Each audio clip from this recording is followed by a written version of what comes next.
Stephen, I think with that, I'm about to hand this over to you and your presentation. Oh, someone from Portland, Oregon, before we just hand over to you. There you go, Portland, Oregon.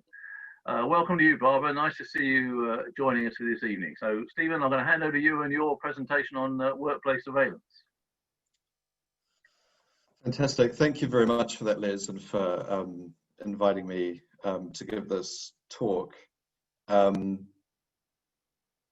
It's going to be about workplace surveillance, but I wanted to, given what's been happening a lot recently, a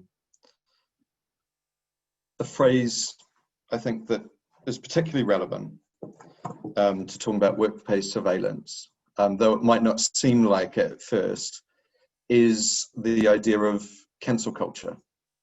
I mean, this is a phrase that's been in the news a lot recently. If you go into talk radio, you're going to encounter endless discussions about cancel culture, about the woke establishment, the BBC, students deplatforming people.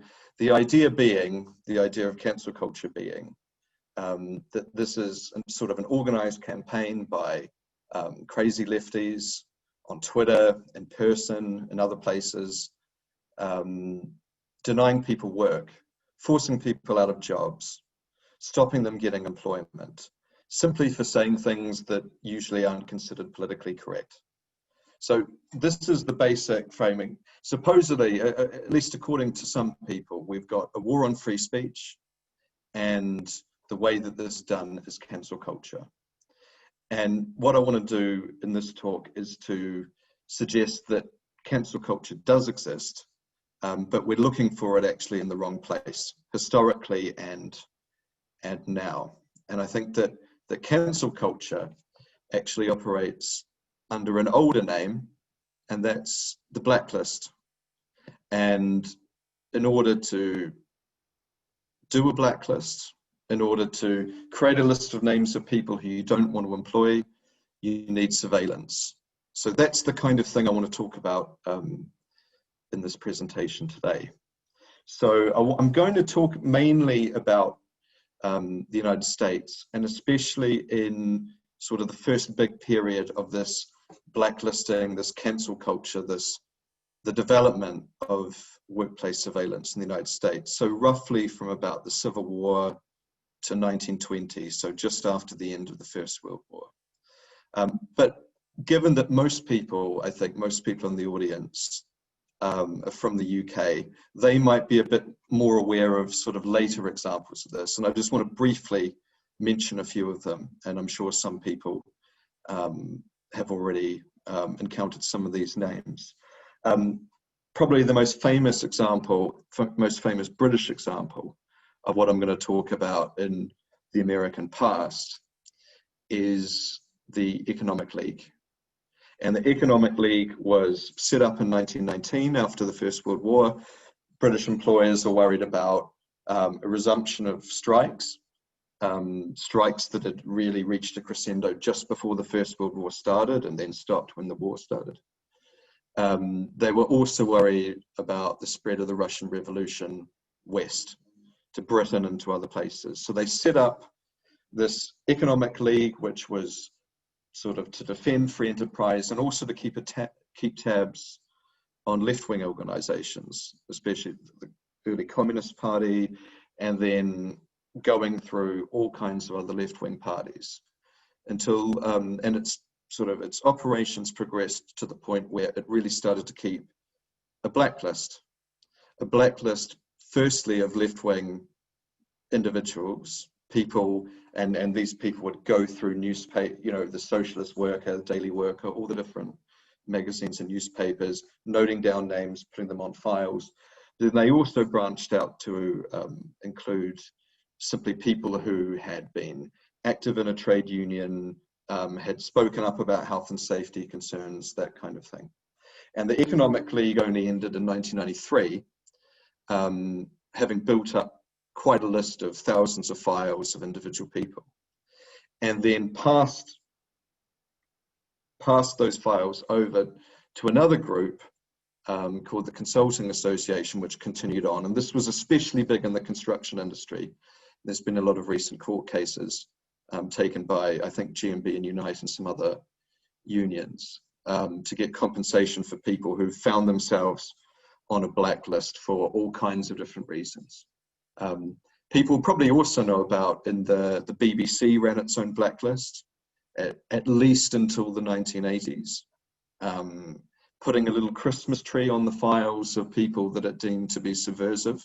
A Christmas tree because the Christmas carol O Tannenbaum is has the same tune as the red flag, just for a little in-joke touch. So this is something, what I'm going to talk about in terms of the United States is also something that's happened in the UK.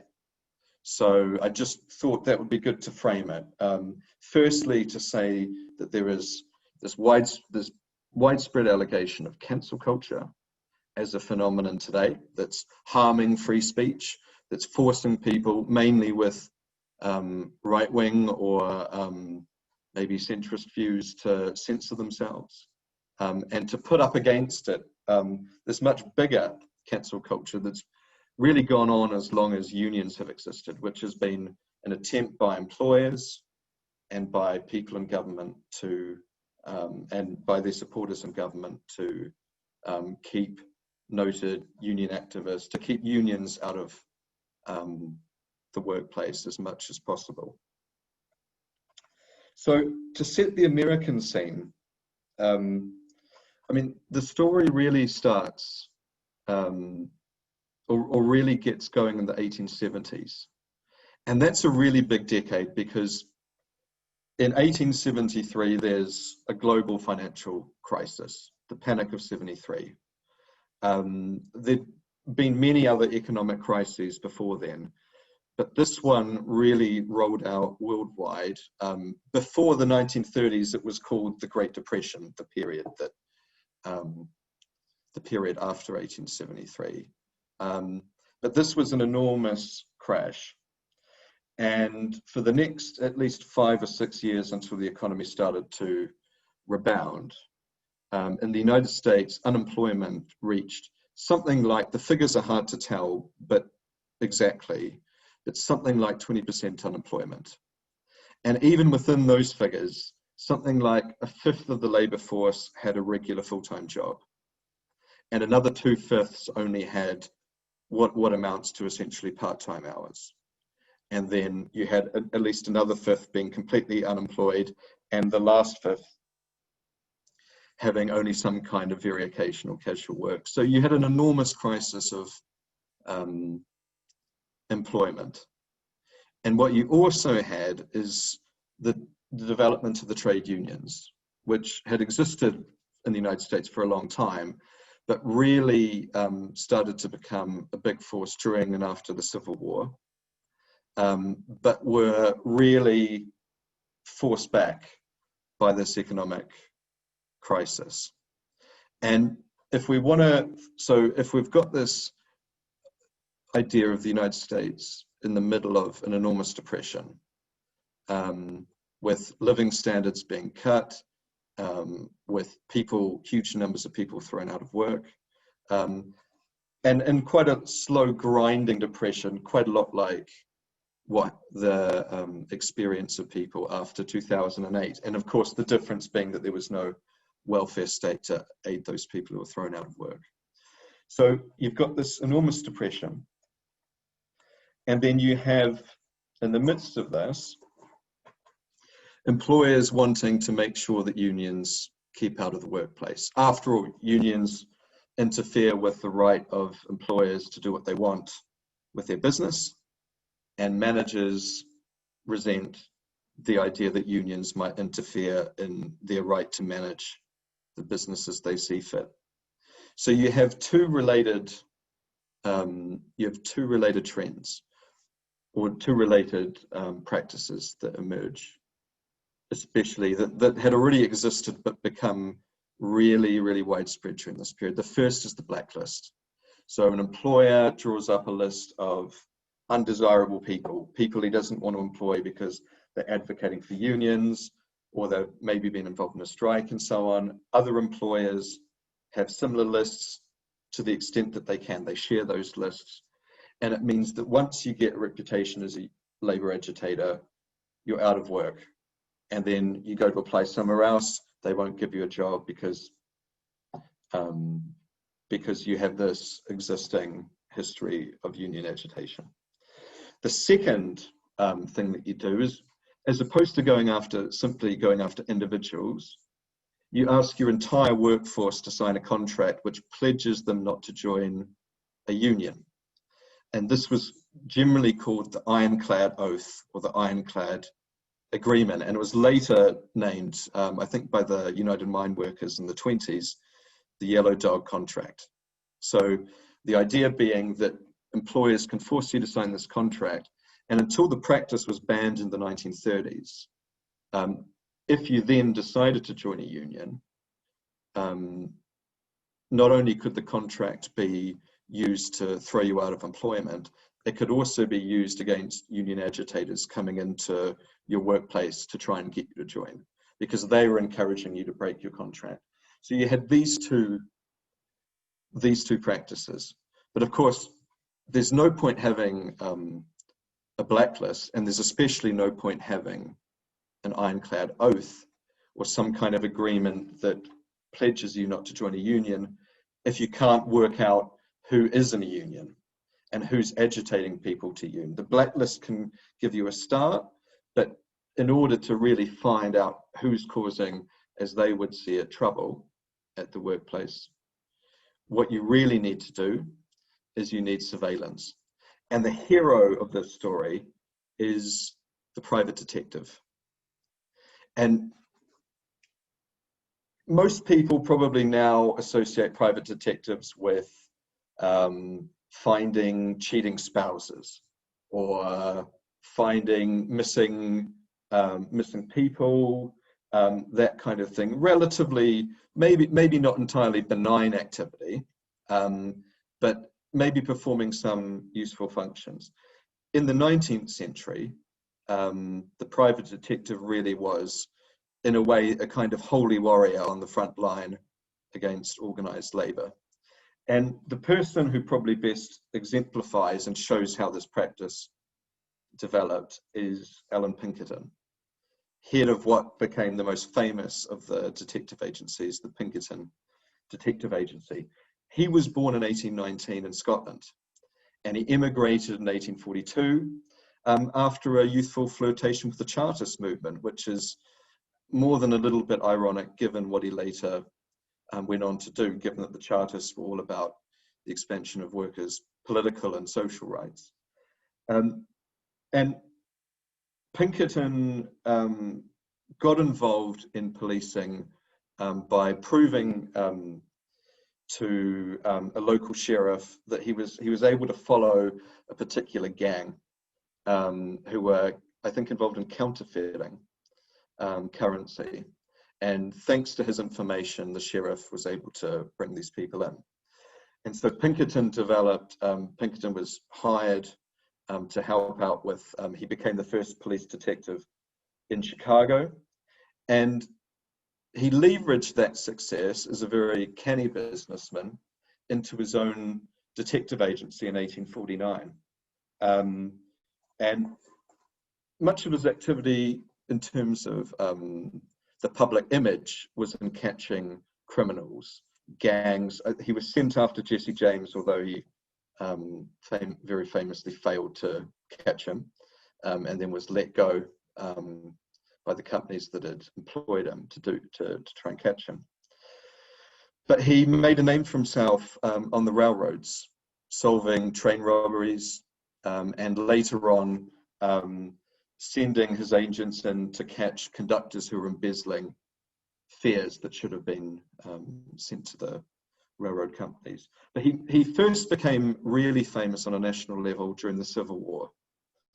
And having known, given that he had worked for the same railroad that employed Abraham Lincoln and General McClellan, the big Union general near the start of the Civil War, he was able to have himself as a consultant, more or less doing military intelligence. It generally happened that he tended to double the size of all of the armies that McClellan was facing, and probably encouraged General McClellan to not do anything with his army, so much so that at one point Lincoln asked him if, given that he wasn't using, whether he could borrow that army to actually use it in the Civil War. But the Civil War really gave Pinkerton a national profile. After the Civil War, coming up to this period I'm talking about, 1870s, a period of depression, and attempts by employers to really roll back the trade unions, he becomes known, and he's already got this in with the railroad companies to catch embezzlement by railroad employees. What he manages to do is to convince one railroad company, the Philadelphia and Reading, in the Pennsylvania coal, and this railroad owns a number of coal mines, to help investigate a group called the Molly Maguires. And I don't want to go into the Molly Maguires too much, and there's a movie starring Sean Connery that you can watch, that can at least give you one account of them. But the Molly Maguires were a secret Irish group. They'd started out as a rural protest group in Ireland. And as Irish people immigrated to the United States, they, and many to work in the coal fields, the Mollies came with them. And they were accused of murdering company officials, local law enforcement, people who were trying to curb the union movement in the Pennsylvania coal fields. And what Pinkerton did is he suggested to them that he send agents in to infiltrate the Molly Maguires and to stop this. At the same time, there was a strike by an open union, so not a secret organization like the Molly Maguires, in the area from 1873, I think, to 1874. And when the strike failed, the workers turned to the Molly Maguires, given that they were the only, that they were still resisting the coal mine owners.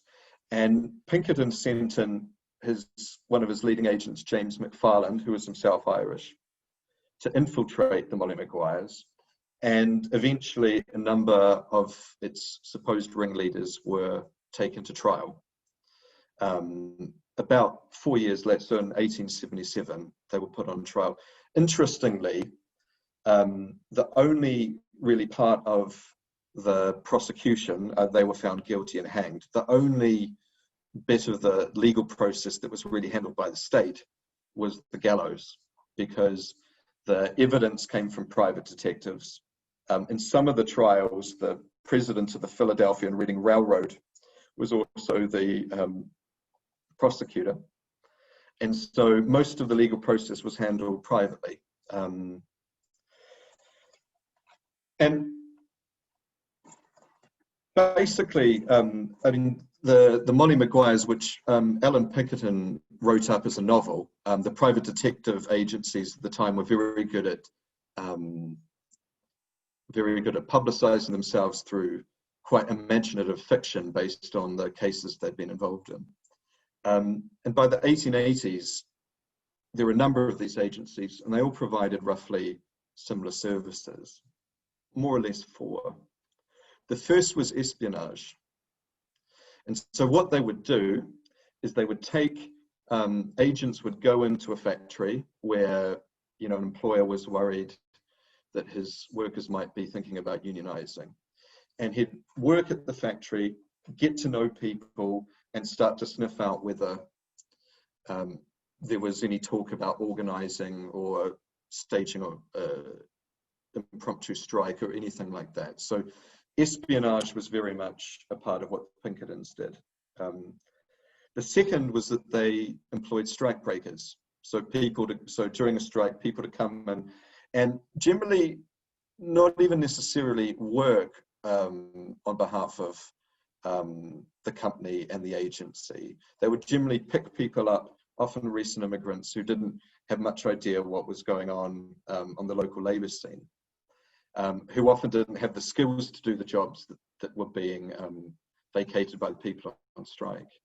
And they would go in and at least look like they were working to discourage the strikers in the hope that they'd return to work sooner. The third was what they called watchmen, basically people who would look over company property during a strike, keep the property safe, and if necessary, face down picket lines, and also in many cases stop the people that hired as strike breakers from running away, because many of the strike breakers who they employed often didn't know why they'd been employed and where they were going, and once they found out they were at a place which was on strike, they either didn't want to continue in the service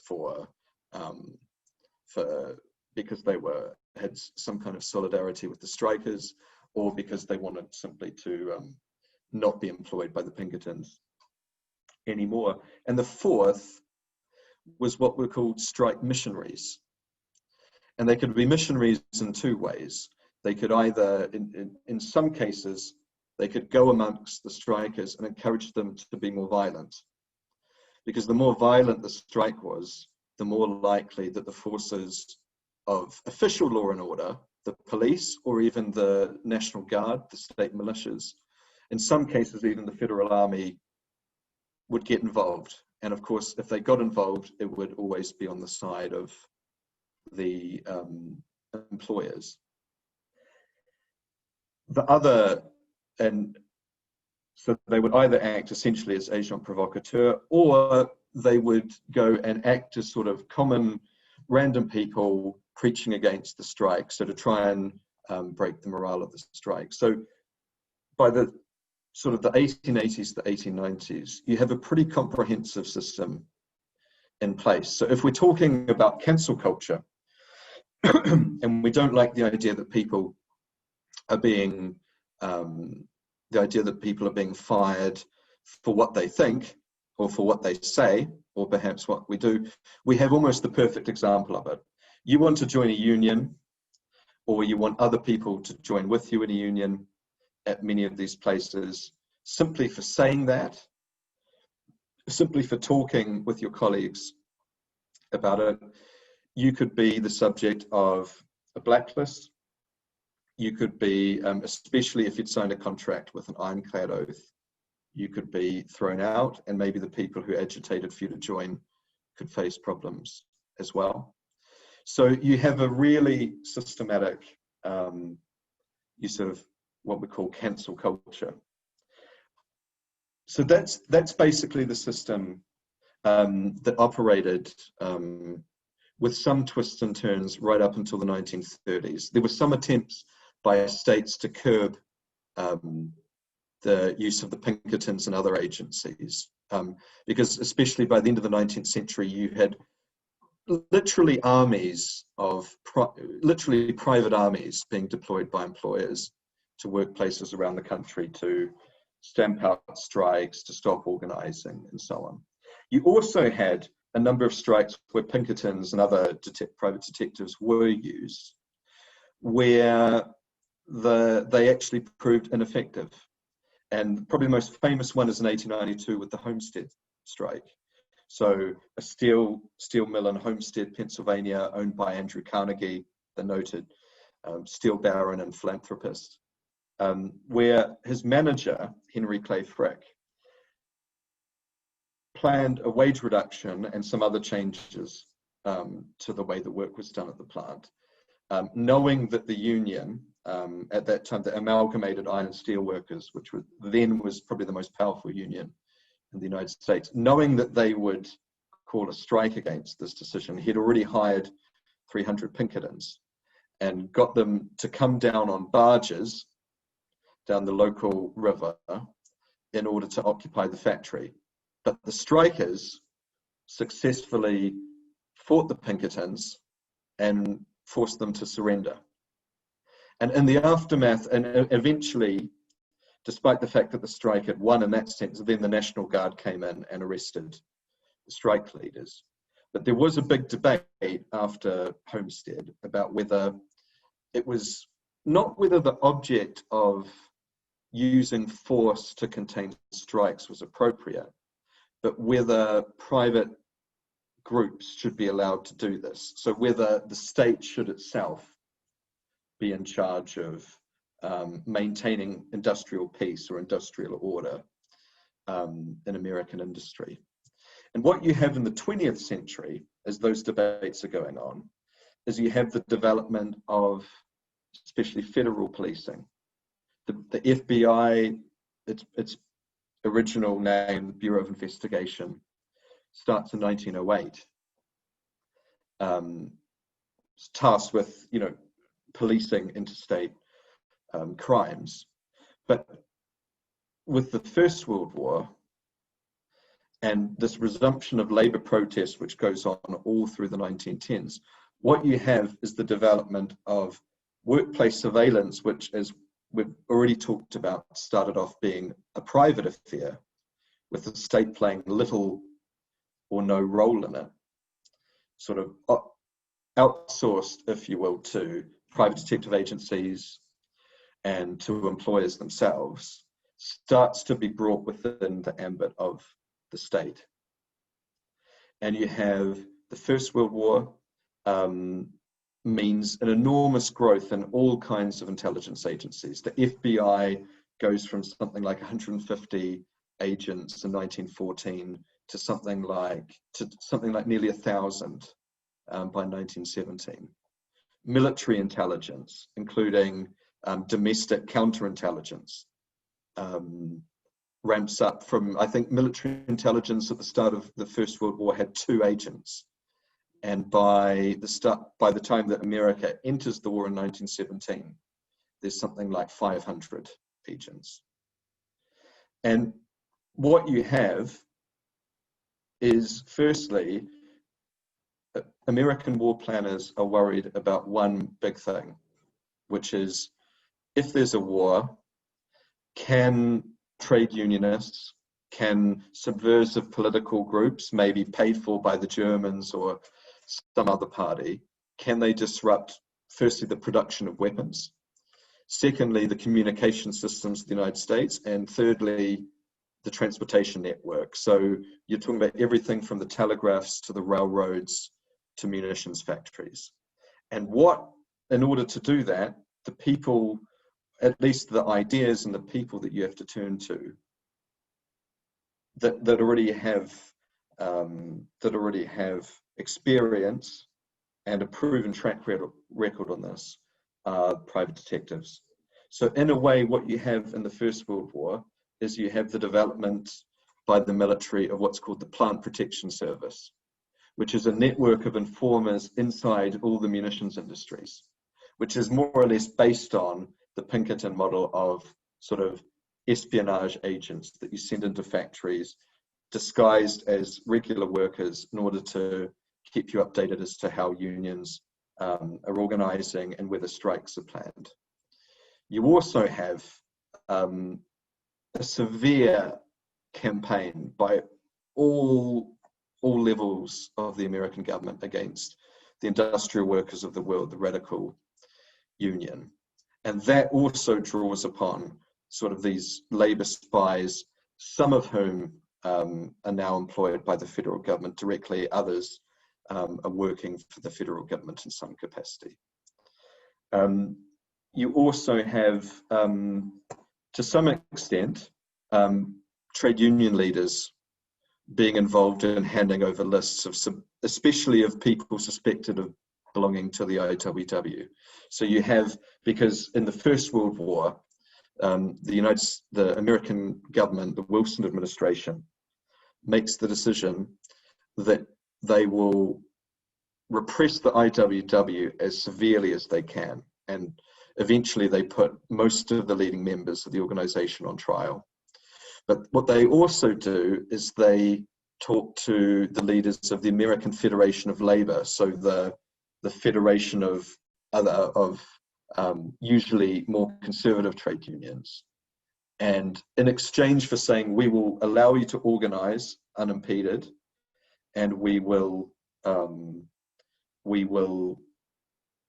set up arbitration boards to handle your disputes, you help us, essentially by striking as little as possible and trying to prevent strikes, and also by encouraging some kind of mutual cooperation with law enforcement. And famously, Samuel Gompers, the president of the American Federation of Labor, handed over lists from all the different affiliated unions of people who were involved in the IWW.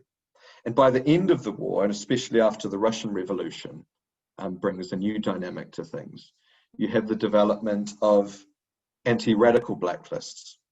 So as we started with the Economic League in the UK at the end of the First World War, starting to develop this private database of left-wing parties and left-wing individuals.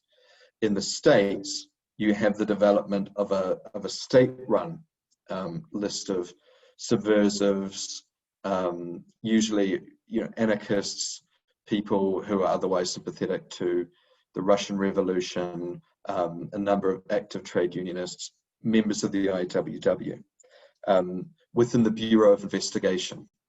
So I suppose what you have is a trajectory from the private surveillance of the workplace and a real sort of cancel culture, which is all about blacklisting workers for what views they have and for their trade union affiliation. And gradually, over time, this becomes involved, passes to some extent from the private to the public sector, as it were, in the States by the end of 1920, with, if you like, a kind of public-private partnership between private detective agencies on the one hand and public law enforcement bodies on the other. And I think the link that sort of seals that public-private partnership is that in 1921, the Bureau of Investigation's new director, appointed by the new president, Warren G. Harding, is a man called William Burns, who had a history of working in the US government, but had also run his own private detective agency, modestly called the William Burns International Detective Agency. So what you have is the private sector setting up this industry and the gradual absorption of that industry, or parts of it, into public law enforcement. And we can see how that goes on beyond the 1920s. I mean, the screening process run by the US government for terrorists and other people who who are deemed to be should be placed on no-fly lists and things like that. That's the direct sort of descendant of the initial anti-radical databases that were set up after the Russian Revolution at the end of the First World War. So that's the basic story. Hopefully I've framed it in terms of cancel culture. So I think, Liz, I'll end it there. Thank you very much. That was brilliant. I thoroughly enjoyed that. I mean, I thank you very much. I think I've started off, I think pretty much like everyone in Britain, I would imagine, unless you've done studying of this period, having a sort of romantic view of the Pinkerton agency, and actually that's not a true picture, is it, from what you're saying tonight, No, well, I think that's a lot better. I think its true nature is a lot better known in the United States, and I think there's a whole subgenre of songs and poems written from the point of view of the victims of Pinkerton. So, yeah, I think their truer nature, if I can put it that way, is a bit better known on the other side of the Atlantic. Yeah, I'm interested in the idea that this is set up so early, as far as I'm concerned, because some of the practices you described tonight are very much like the practices that employers used in the Great Depression of the 1930s, aren't they? Mm-hmm. In the 1930s, all of these things were still taking place. That's the message we need to take forward, is it? Well, that's at least until that period. I can't remember the exact name of the legislation, but the practices started to be curbed. because there were during the New Deal period, there were more unions got some more freedom to organise, and some of the worst excesses, I think, of the Pinkertons were overcome. They weren't able to operate as much. I mean, they'd still operate as strike breakers and that kind of thing.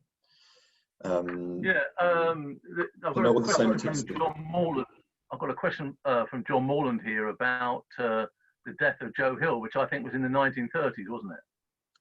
No, that was in, from memory, that was 1915. Oh, was it 15? Oh, I could be wrong there. Yeah. What was the question about? What it said was this when Joe Hill was killed? That was the question. Yeah, I mean that was still going. That was still going on. Yeah, I think Joe Hill. I mean, I could easily be proved wrong here, but I think it was something like 1915 when he was killed. So all of these practices were going on. I mean, there'd be another talk to give about the sort of the range of measures that were taken against Joe Hill and against the IWW during the First World War. And I think in a previous talk in Tolpuddle, I talked a bit more about that. But yeah, the sort of the use of vigilantes against whether to lynch or to murder people or to have them arrested and charged and executed. Yeah, that's a whole nother talk. Another talk. Okay, so I've got a question from Michael Butler. Okay, were the Pinkertons involved in the execution and trials of the Chicago anarchists? In Haymaker, I assume it means in Haymaker. To be honest, that's a very good question. I'm not actually sure about whether it was the Pinkertons specifically that were involved, but there are, I mean, and the Haymarket again. That's a whole talk in itself, and there's some really good books on the Haymarket affair. But it seems likely that either the Pinkertons or other private detectives were involved in that kind of thing, and working as agent provocateur, occasionally blowing things up, or again inciting violence and that kind of thing. There's some interesting books recently, and the author's name escapes me for the moment, but that claims that actually the Chicago anarchists were guilty. I mean, essentially that there were bombs thrown during a anarchist rally. Some police died. Then there was gunfire and police shot into the crowd. So there were other deaths there. Timothy Messer Cruz is the author. If you want to read, I think he wrote a couple of books claiming that the Haymarket anarchists were guilty as charged, but he's in a minority amongst historians who've looked at that. And yeah. Chris and Jan Mears want to know if the Wobblies and the IWW are the same thing. Yes. Yes, and the reason for that is supposedly, I think it was in Vancouver, it was in Seattle or Vancouver, where a Chinese worker who IWW, because the IWW were about the only union then that didn't exclude Chinese workers from membership for all kinds of reasons. And he called it I Wobble Wobble, supposedly. That's how we pronounced IWW, so that became the Wobblies. Yeah, so they're the same thing. Could you tell us a bit more about the Economic League in Britain in 1919? That came not as a surprise to me, but I wasn't expecting it in this talk, and I think it's quite an interesting aspect of this, because certainly 1919 was literally the year of revolutions in Britain itself. There was a great fear here, wasn't there, that we were heading for a revolution of our own.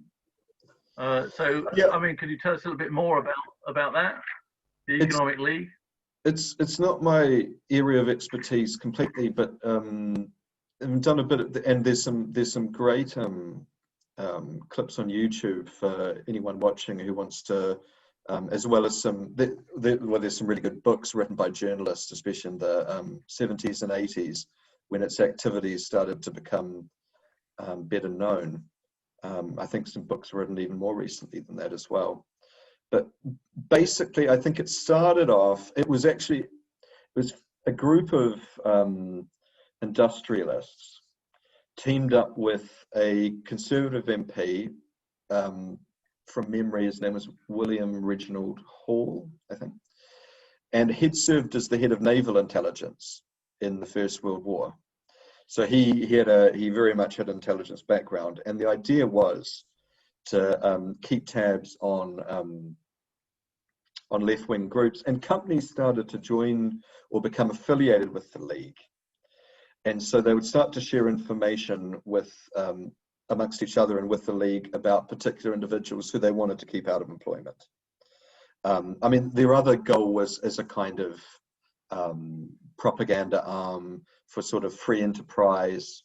So there were, I don't want to label any other sort of think tanks with the brush of the Economic League necessarily, but a kind of, if you think of your standard sort of free enterprise think tank combined with a sort of research department that was keeping tabs on people, I think they had all kinds of very well known. I mean, they had people on their central committee, or I'm sure they didn't call it a central committee, but on their council. I could just see Nigel's. I can just see Nigel's comment, and the construction industry. Yeah. The construction industry is really is probably the most famous. But actually, they also went in the 80s for a lot of single issue campaigns.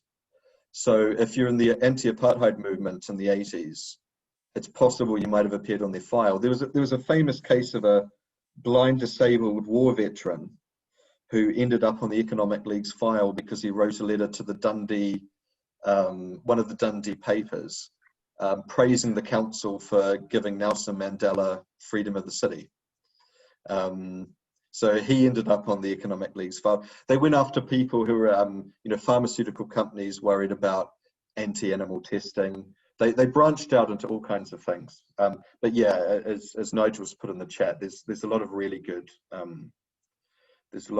accounts of the Economic League, and then it morphed into a group called the Consulting Association, which carried on for, I think, until 2000. It was raided by the Information Commissioner in 2009 for breaking data protection law because of the files it had. We've got a question here. Thanks, Steve. Great information and analysis. I'm curious whether the debate around the political correctness of the term blacklist is taking place in the UK as it is here in the US. I'm honestly not sure. I don't think so in the same way. I don't think there's much I could say about that. No, I don't think it is. I don't think it has taken place in the same way it's taken place in the US. Not from my view. Thank you to John Morland for putting up the Pete Seeger song "I Dreamed I Saw Joe Hill Last Night." A very famous song. I really appreciate the lyrics of that. Always a great song indeed. The Paul Robson version is the best for me. If you've heard Paul Robson do it, if you go onto YouTube, actually, you could get. There's a clip of him singing Joe Hill at a Scottish pit in like the late 40s. If you put in Paul Robson, Joe Hill, Scottish. Oh, Scottish. Yeah, he's well known with Wales, but he must have been up in Scotland doing something. Okay. I'm pretty sure it's Scotland. Chris and Jan Mears have said we regularly donated to the ANC in the 1980s, and we've had our phone tapped. Not necessarily. I think it's a big concern for all of us. We were having a joke before we came on tonight about all the people that have been involved in this have probably all got a file, and we've all had our phones tapped. Not necessarily just this one talk, but just generally the Radical History School. And Nigel's come back and said, Barbara, there is an alternative word or phrase. Is there an alternative phrase or word being used by unions in the United States? If so, we'd like to know. So perhaps you could let us know, Barbara, please. That's a really good question. It is, yeah. I mean, one of the things that really surprised me in your talk, and it certainly went on, didn't it, during the Great Depression, was the immense use of violence, against trade unionists and lobbyists in the US. But I mean, I know there was violence in this country as well, but there did seem to be an enormous amount of violence, didn't there? It's one of the I mean, there's a lot of debates in American labor history about sort of why and whether or not it's actually a useful question. We could debate, but why were American unions so much weaker? Like as a proportion of the population, at least in the 20th century, than European ones. And one of the reasons, at least could be, is simply that if we're talking about sort of cancel culture in terms of the sort of intimidation and surveillance and other things used against American workers to not join unions, that's got to be part of the mix. There's I don't know if anyone's seen, it's a really good movie. It's hard to find though, actually, called, even though it's hard to find online anyway, called Matewan, Matewan, which is about a big strike in West Virginia straight after the First World War. And the strike was so, I mean, in terms of violence, I don't know if it's the same now, but if you looked on Wikipedia for the Battle of Blair Mountain, I think it's called, it's actually set up on Wikipedia like a military battle, because the number of armed people on both sides is so enormous. I mean, one reason you have is that because of the Second Amendment, there's a lot more people with access to firearms, so that it's not just the strike breakers who are armed, but it's also often the pickets, especially in the 19th century, who are armed. But certainly, the amount of violence used to stop people joining unions and to break strikes, even more than Britain or France or other major industrial countries, I think, yeah, the US is far ahead. I can't remember the exact stats, but there's numbers about the amount of people who died during strikes, and you put the US next to any other, even remotely equivalent country in terms of, industrial capacity and size and so on, and it's huge. Yeah, thank you for that. I see Barbara's come back and said the term is blocklist. I think that's quite a good term, don't you? Blocklist. Yeah. Yeah, I like absolutely. That a lot. Well, I think we're coming to the end of the evening. Stephen, I owe you an apology. I didn't introduce you properly. I should have said that you're a very regular attender at Tolpuddle. You're a great supporter of the Radical History School. I appreciate that support personally. You know that, and I know that all of the Tolpuddle Radical History group also really enjoy your talks. You seem to have gone for a slot on Saturday mornings, which is quite often a difficult slot to fill, I have to say that. And here we are. It's a bit different to Tuesday night, certainly. Well, and certainly it's been great to have you here with us tonight, and it is the last one of our summer season. So thank you very much I thought it was a really, really interesting talk, and I really appreciate it. And I'm pretty sure all the people that attended tonight also enjoyed it. And I hope that you'll be able to come back and join us in a field next year, if and when the government say that 5,000 of us can get together to celebrate the Tolpuddle Festival next July. Are you up for that? So long as the Home Office let me, yeah, which is another story in itself. Yeah, definitely. Yeah. Well, this is the trouble, you Antipodeans, you see. So Amanda Nolan says, thank you very much. That was very interesting. Barbara Bird says, thank you very much, Stephen and Les. Another great evening. Thank you, Les. A great talk. Thank you from Mark Collett. Hi from Goring. All the talks you put on have been absolutely excellent. Thank you so much. So I can tell by those comments, Stephen, people have really enjoyed seeing you tonight. Please keep in touch with me and let me know what's going on. We're going to end it just a little bit early tonight. Don't forget, October the 13th, Rachel Holmes and Sylvia Pankhurst. But before that, there may well be a special event, so please keep your eyes open for that. Stephen, enjoy the rest of your evening. Thank you so much for being part of the Tolpuddle Radical History School online this year. I really appreciate it. And thanks to everyone for coming along, and thanks to you, Les, for sorting this out. Thank you very much.